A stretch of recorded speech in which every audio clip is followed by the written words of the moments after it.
Shalom, Akim, giving all praise, honor, and glory to Yahweh Ba'Shem, Yahweh Shah, Ba'Shem, Rakak, double honor to the apostles, elders of Great Millstone, salutations to sincere Akim out there of the hopeful elect, right? This video is going to be like a refresher video, man, going into the four horsemen, all right? We brought this video out before. You had brothers break this video down before after camp, but it's always good to refresh things, okay? A lot of people seem to forget a lot, and when you read the scriptures and you bring out the scriptures, you always got to be repetitive in the Lord's words, okay? Because the Holy Bible is a book it's a living book that has to be read continually. This is not a book that you just open and read from Genesis to the book of Revelations and be done with it forever and let it collect dust on the bookshelf. This is a book that you have to continually go through in order for more things to be revealed unto you through the Spirit, and for you to gather a better understanding and to increase your faith, okay? Because faith is something that has to be given unto you from a divine power, all right? That's not something that you can purchase. It's not something that you can buy, you can pick up at a store or buy at a market, okay? This is something that has to be inspired and instilled in you from on high, all right? But one of the ways of that helps build you up, edify you, and increase your faith is, of course, going through these scriptures, listening to the teachings of the apostles and brothers breaking down the scriptures, the prophets, the servants of Yahweh Ba'Shem, Yahweh Shah, and ultimately, reading it yourself, man. Studying, doing your due diligence, and teaching. All right. So without further ado, we're going to go right into it. The book of Revelations, chapter 6, verse 1. It reads, and I saw when the Lamb opened one of the seals, and I heard, as it were the noise of thunder, one of the four beasts saying, "Come and see." All right. And we know the Lamb represents Yahweh Shai, who the world ignorantly calls Jesus Christ, who is a so-called black man, by the way. All right. As described in the Holy Bible. It says, and I saw and behold a white horse, and he that sat on him had a bow, and a crown was given unto him, and he went forth conquering and to conquer. Okay, so that white horse, which horse represents power, all right? A horse represents power. That's why you have a term called horsepower. Okay, but the white horse, which the color white represents purity, okay, innocence, righteousness, and that white horse represents Yahweh Shah coming back on them powerful chariots that the so-called white man calls UFOs. All right, that's why it reads. It says, and I saw and behold a white horse, and he that sat on him had a bow, and a crown was given unto him, and he went forth conquering and to conquer. Okay, so Yahweh Shai, who the world ignorantly calls Christ, is going to be on that chariot. There's plenty of scriptures to back this up. Go into the Apocrypha, 2nd Esdras, the 13th chapter, gives you a more detailed account on how the Lord is coming back on top of the largest chariot. All right, and he's coming back to conquer all of the armies that are going to be gathered together to fight against him. He's going to subdue them. All right, but I'm going to bring out another quick precept in the book of Revelations, chapter 19, verse 11. It reads, and I saw heaven opened. All right, meaning what? The Lord is coming through in a portal from another dimension. All right, that's how them chariots travel. They're interdimensional. All right, they're gonna come from one realm, which is another dimension, and they're gonna enter our realm here in the third dimension where we at. Okay, on earth. So it says, and I saw heaven opened, and behold a white horse. This is the same white horse that's described in Revelation, the 6th chapter. It says, and he that sat upon him was called faithful and true, and in righteousness he doeth judge and make war. All right, so in righteousness he doeth judge and make war. So the Lord is coming back to declare war on white society, okay, the so-called white man's world. Because let's be real, the so-called white man is running the world right now. I don't care what black face they might put up in office. It was Obama back in the days. They might try to throw Kamala Harris in there. Who knows? Okay. But ultimately, It's the so-called white man's world. This world is like the scriptures tell you in Job 9:24, the earth is given into the hand of the wicked. White people benefit the most in this world. This world is catered to so-called white people. You know, the police, the unjust police system, the unjust court system, right? The halls of justice in all these different courts throughout America in different parts of the world, you know, they service so-called white people and they railroad you Israelites. All right. So this is the so-called white man's world. You know, I don't want to veer off the topic, okay? But the Lord is coming back to declare war on white society, in which you so-called white people, you Caucasians, are known as the Edomites, the nation of Edom, according to the Bible. And we're going to get into that. All right. But it says his eyes were as a flame of fire, and on his head were many crowns. Okay. All right. That's why it says in Revelation, the 6th chapter, in the 2nd verse, and a crown was given unto him. So it says on his head were many crowns, meaning what? All of the nations that were in power, okay, because there's a joint coalition right along with the so-called white man. You know, there's a conspiracy, all right, of these different nations gathered together to keep the Lord's chosen people down. When you read the book of Psalms, the 83rd chapter, it goes into that, all right, how Edom conspired with Moab and, you know, these other different nations. Ishmael had a part of it, you know, Ammon, all right, you know, they all conspired together to suppress our people, you know, and the Lord is coming back to take those other nations out of rulership. That's what it means when it says on his head were many crowns, okay? Doesn't mean he wore a whole bunch of crowns on his head. No, it means he came to take away the power of these other nations, okay? It says, and he had a name written that no man knew but he himself. Okay, yeah, because these other nations, they don't know the name of the Lord. All right, you got people still calling him Jesus. You got people calling him Yahshua. You know, you got people calling the Heavenly Father Yahweh or just God Almighty. You know, they don't know.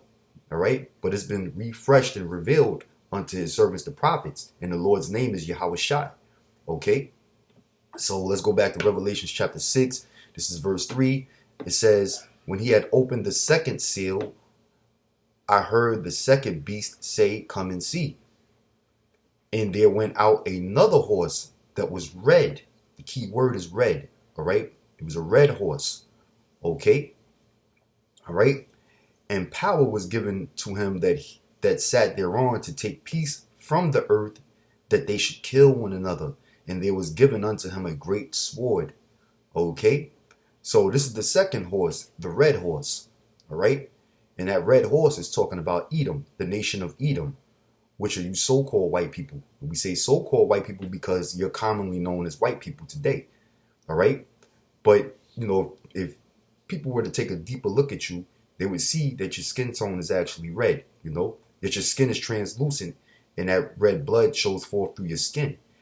That's why anytime you devils get excited, you know, you blush, you turn red, you know, you're also call yourselves rednecks, okay, red-blooded Americans. There's so many different terms that you devils know that you got a pinkish red hue about you, all right?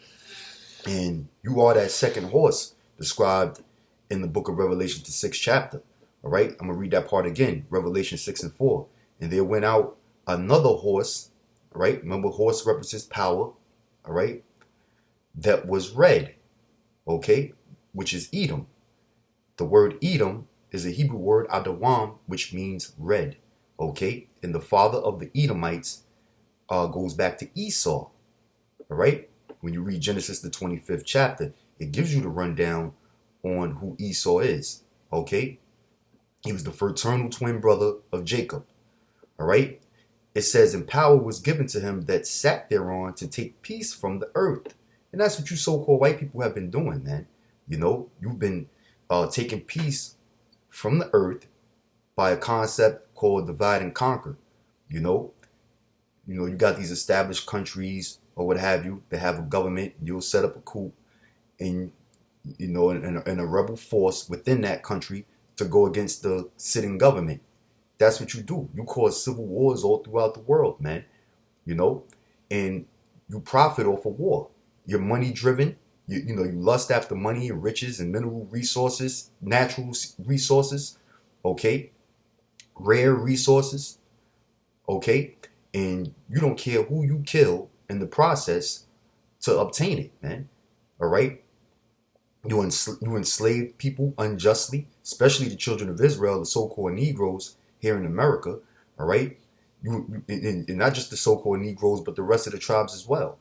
All right, the Latin tribes, the Native Americans, okay, in which you totally rob them of this land, okay, and here it is, you benefit off of what your forefathers did, even unto this very day, and you don't think you have to pay for it, okay, but I mean, I can go on and on, pronouncing judgment on you so-called white people for the treachery and the atrocities that you've done throughout the years to my people.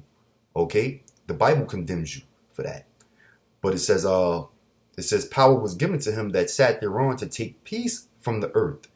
All right, yeah, you're the wicked according to the Bible, and you're the reason why the people are in a state of mourning, pursuant to the book of Proverbs, the 29th chapter in the 2nd verse.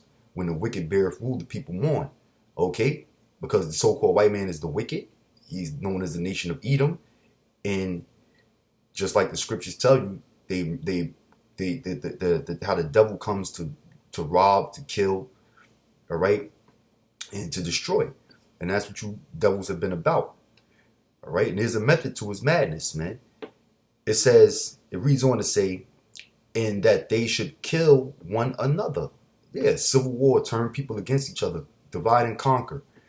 And there was given unto him a great sword, and that's another key word on or key factor that proves that the red horse is talking about Esau, the nation of Edom, because there was given unto him a great sword.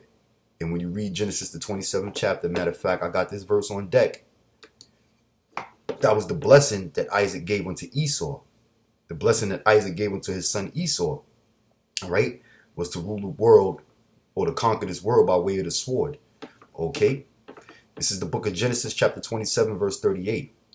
It reads, and Esau said unto his father, all right, Esau's father was Isaac, was a man named Isaac, all right? Isaac is the father of Esau, and he's the father of Jacob. When you read the book of Genesis, the 25th chapter, it gives you the whole rundown on that, all right? Jacob supplanted his father Isaac and supplanted his brother Esau for the blessing of the firstborn. Because when you read Genesis, the 25th chapter, Esau is the firstborn son of Isaac, and he was supposed to receive the ultimate blessing, which is the kingdom of heaven, which is basically eternal rulership, all right, on the planet Earth and beyond. Okay, spiritual power comes with that, to be totally perfect and righteous, godly, okay, the closest thing to God, all right, but Isaac gave that blessing unto his son Jacob, thinking that it was his firstborn son Esau. So Jacob supplanted Isaac and he supplanted Esau for the blessing. It might sound corrupt, it might sound crazy. I don't care how you view it, but ultimately it was set up through the spirit of the Heavenly Father, because that's who the Most High chose to be blessed. Okay? All right? And Esau, on the other hand, cried to his father, Isaac, about his son, about his brother Jacob, supplanting him for the blessing. And he was asking Isaac, does he have any blessing for him? Because Jacob stole his blessing or supplanted him for his blessing. All right? So just to give you a little rundown on what's going on, Genesis the 27th chapter, verse 38, I'm going to read it again. It says, and Esau said unto his father, hast thou but one blessing, my father? Right? Do you have one more blessing? All right? It says, bless me, even me also, O my father. And Esau lifted up his voice and wept.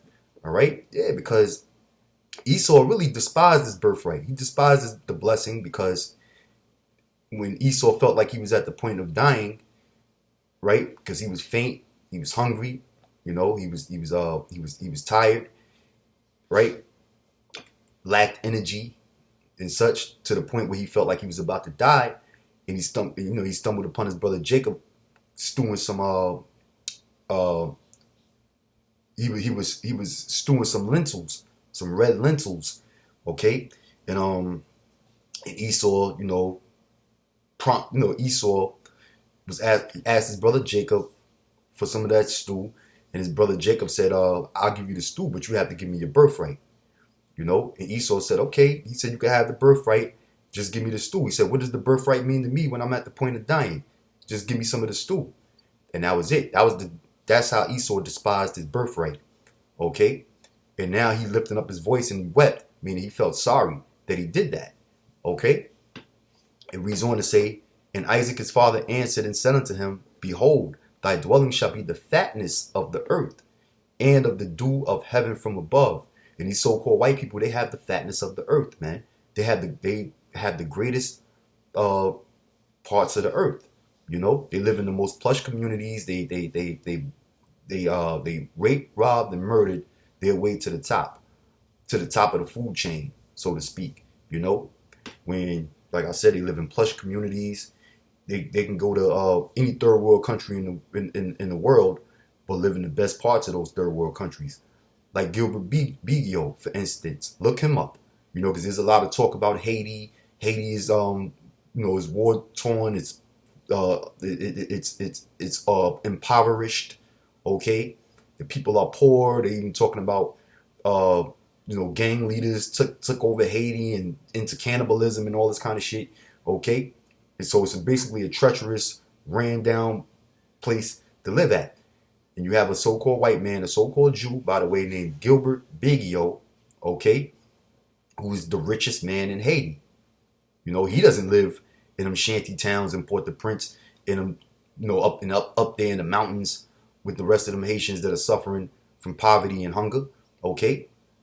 But he's one of the few white men that's living a comfortable, plush life at the expense of impoverished Haitians. Okay, Gilbert Bigio, look him up. All right, because that's just an example. He's living in the dew of heaven. He's enjoying the dew of heaven and the fatness of the earth, just like the rest of these so-called white people.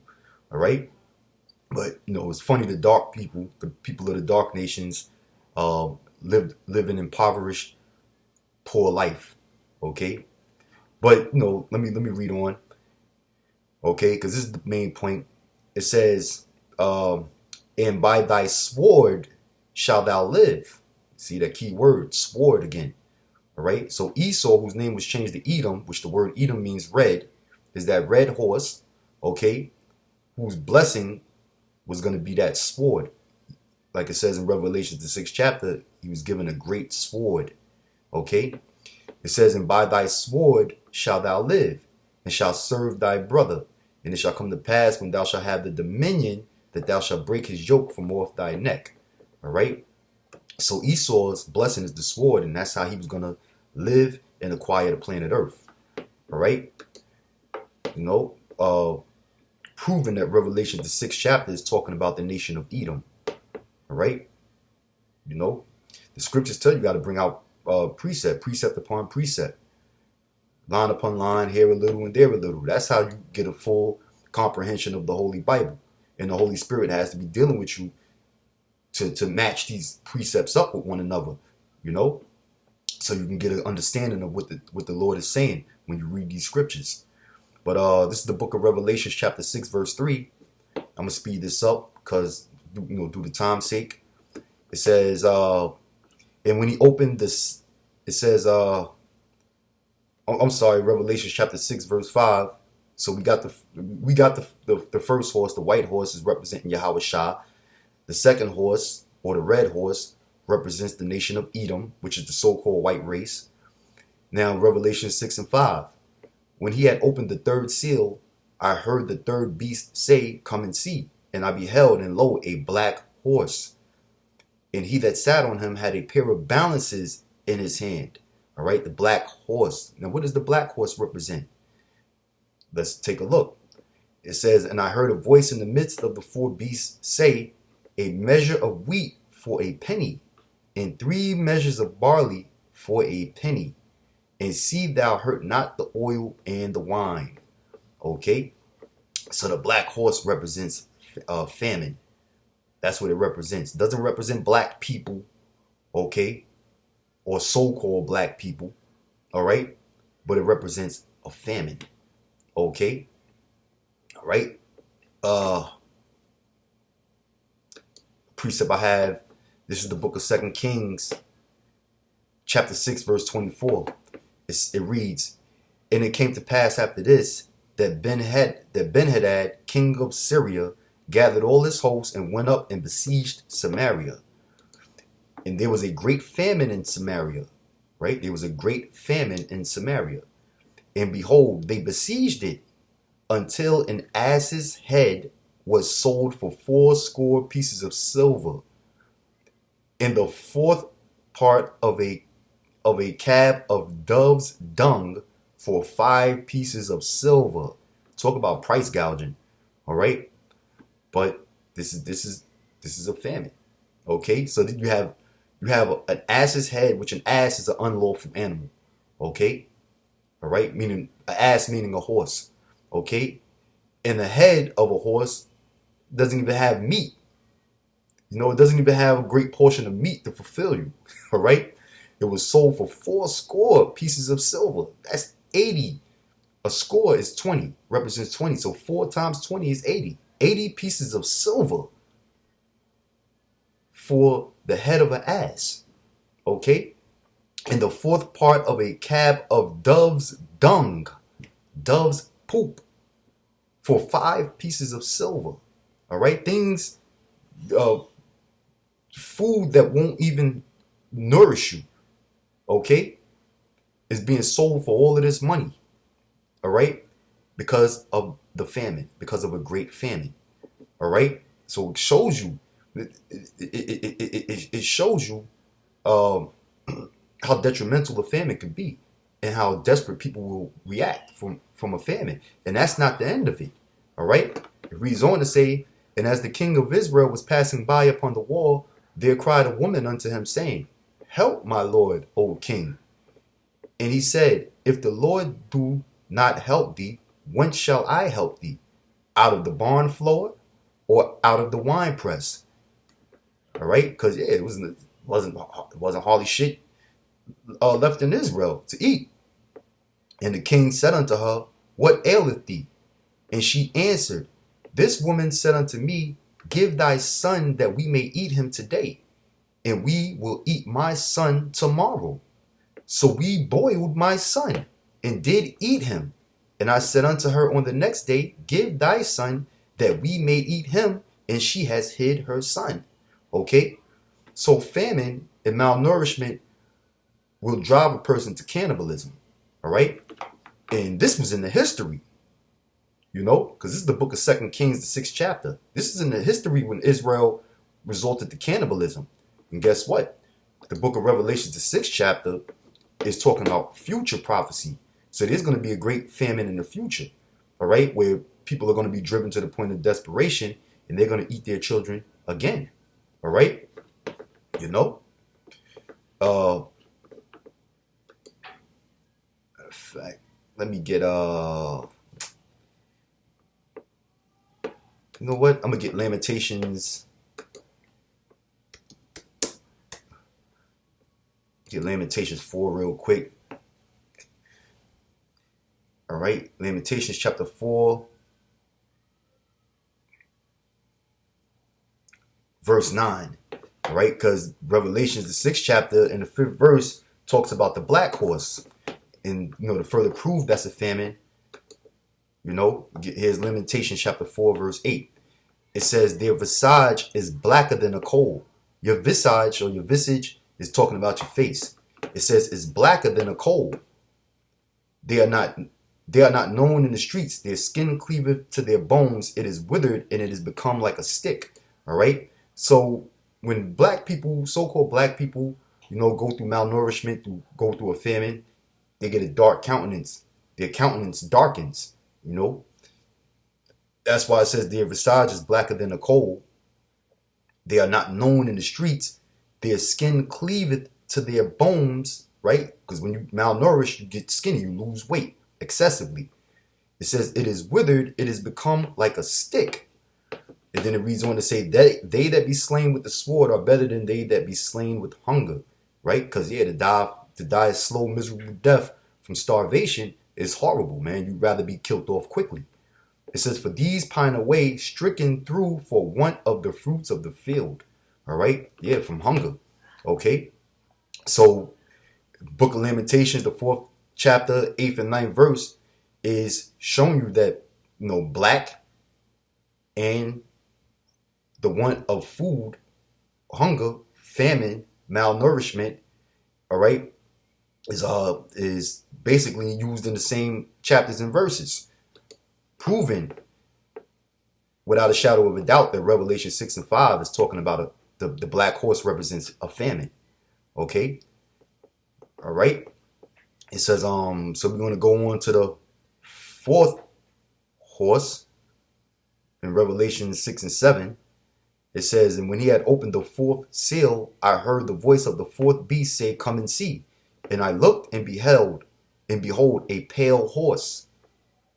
And his name that sat on him was Death, and hell followed with him, meaning the grave. Hell meaning the grave, okay? Hell is not talking about when you die, your spirit goes into perdition to be tortured for eternity, by a man with a red cape and horns and a pointy tail, all right? That's all mythology, man, okay? Hell represents the grave, being in the grave, non-existence, okay?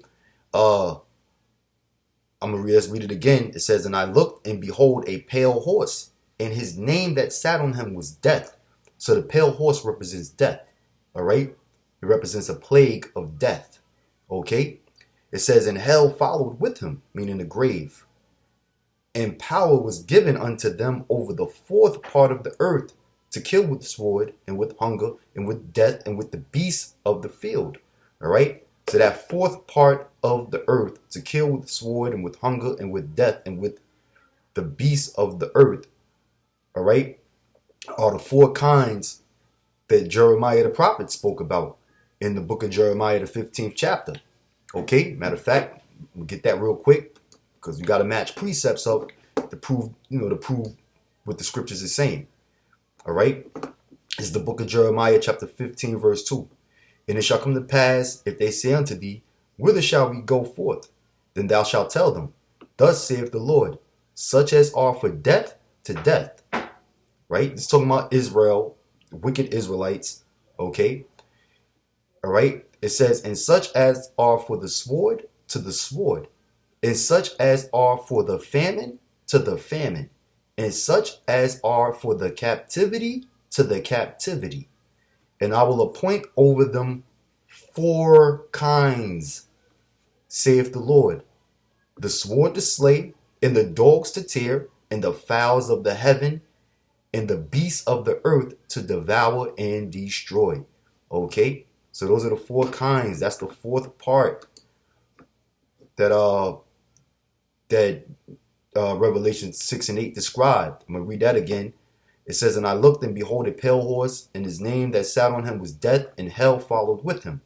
And power was given unto them over the 4th part of the earth to kill with sword and with hunger and with death and with the beasts of the earth.